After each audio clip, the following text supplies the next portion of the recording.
My name is Rosa. I'm a speech-language pathologist here at Southern New England Rehab Center. Been here for 13 proud years. Speech-language pathology is very diverse and with many areas of specialty. A lot of people think that it's only communication, but it's not. It's also cognition, the mental faculties, including swallowing. The same mechanisms used for communication are used for swallowing. Speech pathology would be addressing victims of stroke, victims of brain injury,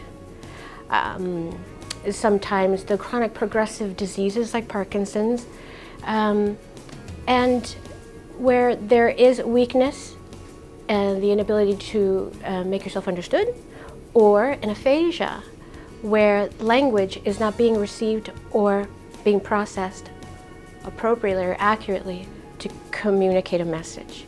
The swallowing piece is affected. It's a neuromuscular, neurological response act from the brain, and often after a stroke or a TBI, it can be affected in that act from the brain, and often after a stroke or a TBI, it can be affected in that the neuromuscular functions that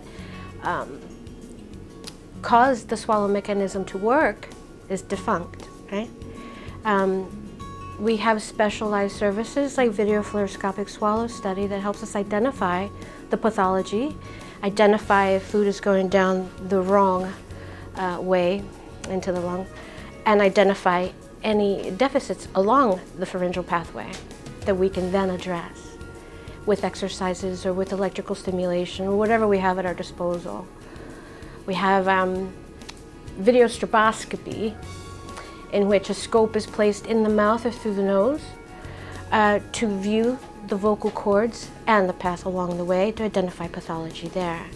And that's offered here on campus. Swallowing, there are a number, and that strengthen the elevation of the larynx, that strengthen contraction and pressure so that a bolus is transferred clear to the esophagus.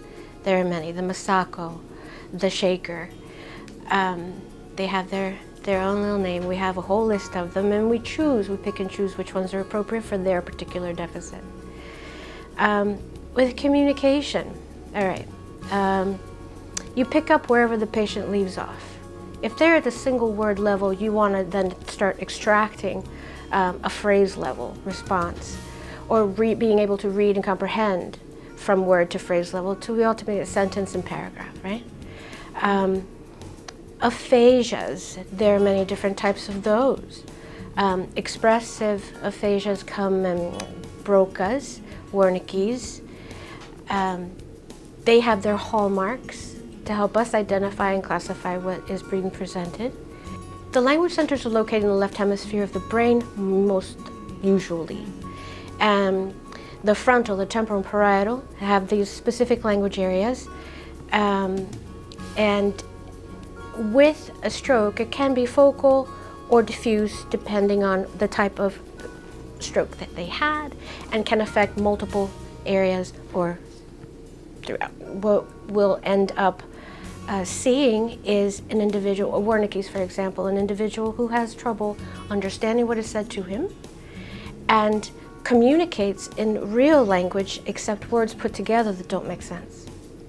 So the effectiveness of that communication is zero. Okay? But they generally, most often, frequently, walk and talk, but are unaware that they have any deficits of communication.